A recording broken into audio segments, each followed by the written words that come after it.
नमस्कार, आप देख रहे हैं 4 PM और मैं हूं आपके साथ सिमरन। दोस्तों, दुनिया को लग रहा था कि कयामत टल गई है, लेकिन सच तो ये है कि सुपर पावर अमेरिका और इजराइल ने मिलकर दुनिया की आंखों में धूल झोंकी है।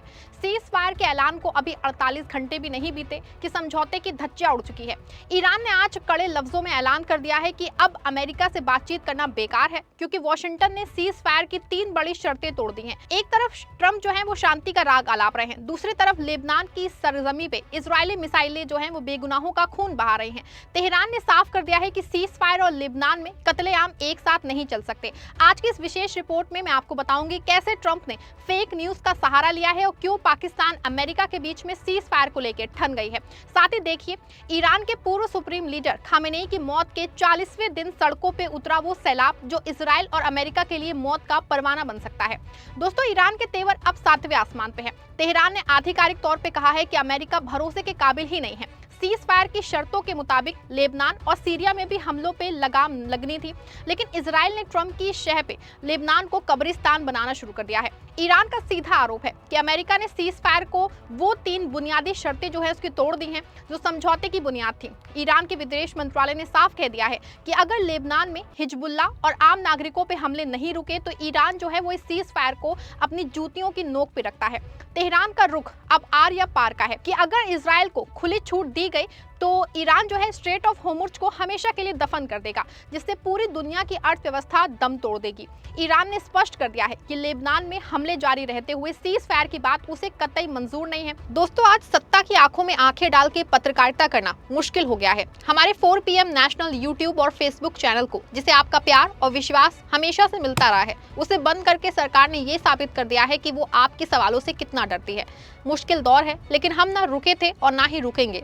हम सच के लिए हमेशा लड़ते रहेंगे। ऐसे में 4 PM यूपी को ज्यादा से ज्यादा ज्वाइन करें और स्वतंत्र पत्रकारिता को जिंदा रखने के लिए जितना हो सके उतना हमारा आर्थिक सहयोग करें। आपके सहयोग से ये जंग हम जीत के रहेंगे।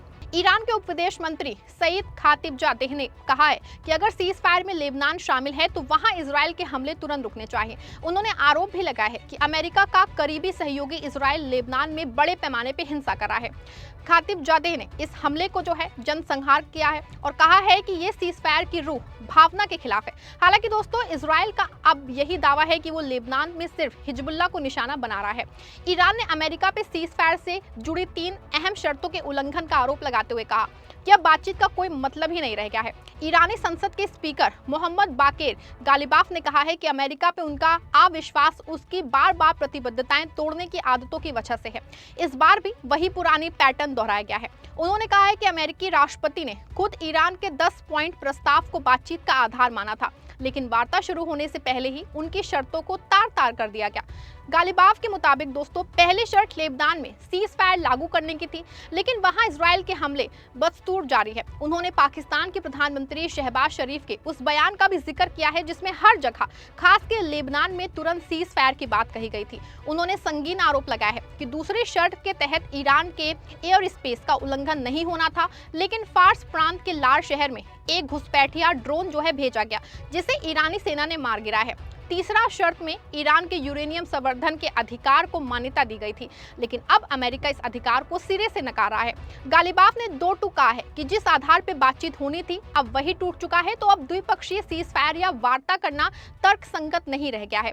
ऐसे में दोस्तों, बड़ी खबर है कि अमेरिका और ईरान के बीच में प्रस्तावित सीज फायर समझौते को लेकर जबरदस्त भ्रम बना हुआ है। ट्रंप और अमेरिकी प्रशासन के दावों में भारी अंतर सामने आया है, जिससे समझौते की शर्तें स्पष्ट नहीं हो पा रही हैं। हालांकि दोस्तों, अमेरिकी प्रशासन का ये कहना है कि ईरान की में से 2 अलग अलग 10 पॉइंट्स प्लान तैयार किए गए हैं, जिसमें से एक को खारिज कर दिया गया और दूसरे को स्वीकार किया गया। हालांकि रिपोर्ट्स के मुताबिक हकीकत में केवल एक ही प्लान था जिस पर ट्रंप ने अपनी प्रतिक्रिया दी थी। ट्रंप ने अपने सोशल मीडिया पोस्ट में 2 हफ्ते के सीज फायर को स्वीकार करने की बात कही थी, ताकि बातचीत जो है वो शुरू हो सके। उन्होंने ये भी कहा था कि अमेरिका और ईरान के बीच में जो है ज्यादा तक मतभेद लगभग सुलझने के करीब हैं, लेकिन इसके महज 24 घंटे बाद ही प्रशासन की ओर से अलग ही बयान आता है। उसमें कहा गया था कि वो ये समझौता है वो नहीं था जिस पे सहमति बनी थी। इस पूरे विवाद का दोस्तों केंद्र अब लेबनान बना हुआ है। अमेरिकी प्रशासन और उपराष्ट्रपति ने साफ कर दिया है कि लेबनान में इजराइल की सैन्य कार्रवाई सीज फायर समझौते का हिस्सा नहीं है। इस विरोधाभास के चलते ये साफ नहीं हो पा रहा है कि आखिर ट्रंप ने किस समझौते को स्वीकार किया था और वो दुनिया को क्या ही दिखाना चाह रहे थे। अमेरिका के कुछ मीडिया संस्थानों ने इस बात को साफ तौर पे लिखा है लेकिन ट्रंप और व्हाइट हाउस इस पे बुरी तरह आग बबूला हो गए हैं। ट्रंप ने न्यूयॉर्क टाइम्स और CNN पे संगीन इल्जाम लगाए हैं। ट्रंप का जो है वो कहना है कि ये मीडिया संस्थान फेक ईरान प्लान छाप रहे हैं ताकि उनकी साख खराब की जा सके। लेकिन ट्रंप साहब, दुनिया पूछ रही है कि अगर मीडिया झूठ बोल रहा है तो आपका व्हाइट हाउस क्या सच नहीं बोल सकता? एक दिन आप कहते हैं कि 10 सूत्रीय एजेंडा मिल गया है, अगले दिन ही आपका दफ्तर उसे बकवास करार देता है। हकीकत यह है कि ट्रंप खुद नहीं जानते कि उनको करना क्या है। वो नेतन्याहू की जिद और ईरान के एडिक हौसले के बीच में ऐसे फंस गए हैं कि अब उन्हें हर तरफ फेक न्यूज नजर आ रही है। ये ट्रंप की कूटनीतिक नाकामी का सबसे बड़ा सबूत है।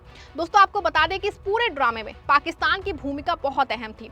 ट्रंप ने शहबाज शरीफ और फील्ड मार्शल आसिम मुनीर के जरिए ईरान को बातचीत की मेज पे लाने की कोशिश की थी। लेकिन अब खबर आ रही है कि सीज फायर की बारीकियों को लेकर के अमेरिका और पाकिस्तान में गहरे मतभेद पैदा हो गए हैं। पाकिस्तान चाहता है कि सीज फायर मुकम्मल हो और उसमें लेबनान को भी शामिल किया जाए, लेकिन ट्रंप प्रशासन इजराइल को लाडला बनाए रखना चाहता है। इस्लामाबाद को अब ये डर सता रहा है कि अगर ये समझौता नाकाम हुआ तो ईरान का गुस्सा पाकिस्तान पे भी फूट सकता है। अमेरिका की दोहरी नीति ने पाकिस्तान को भी एक मुश्किल कगार पे लाके खड़ा कर दिया है। शुक्रवार को होने वाली जेडी वॉन्स की पाकिस्तान यात्रा से पहले ही ये मतभेद किसी बड़े धमाके की ओर इशारा कर रहे हैं। हालांकि दोस्तों, बेंजामिन नेतन्याहू इस वक्त दुनिया के सबसे बड़े विलन बन के उभरे हैं, लेकिन सरेआम ये कह दिया है कि लेबनान समझौते का हिस्सा नहीं है। सीज फायर के नाम पे इजराइल ने लेबनान में हमलों की रफ्तार जो है और तेज कर दी है। पिछले 24 घंटे में सैकड़ों मासूम मारे जा चुके हैं। इजराइल की ये जिद ट्रंप की कमजोरी को जाहिर करती है। ऐसा लगता है कि ट्रंप सिर्फ नाम के राष्ट्रपति हैं, असली हुकूमत तो नेतन्याहू चला रहे हैं। ऑस्ट्रेलिया जैसे मुल्कों में भी अमेरिका को फटकार लगाते हुए कहा कि ये आधा अधूरा सीज फायर एक मजाक है। आप एक मुल्क को बचाएंगे और दूसरे को मिटा देंगे, ये इंसाफ नहीं बल्कि इजरायली आतंकवाद को अमेरिका की सरपरस्ती है। इसी बीच दोस्तों, ईरान से जो तस्वीरें आ रही हैं वो व्हाइट हाउस की नींद उड़ाने के लिए काफी हैं।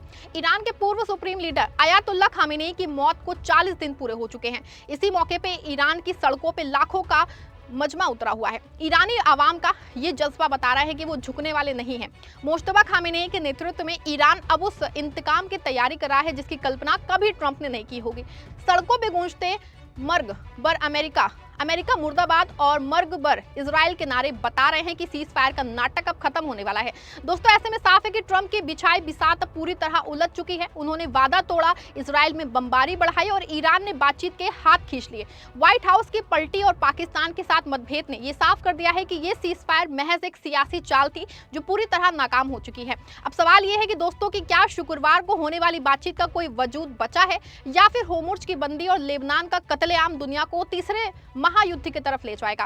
ट्रंप और नेतन्याहू की जोड़ी पूरी इंसानियत के लिए खतरा बन चुकी है। दोस्तों, आप क्या सोचते हैं? क्या आपको क्या लगता है कि ईरान को अब आर पार की लड़ाई लड़नी चाहिए? आप जो भी सोचते हैं अपनी राय कमेंट कीजिएगा। वीडियो को लाइक और शेयर भी करिएगा।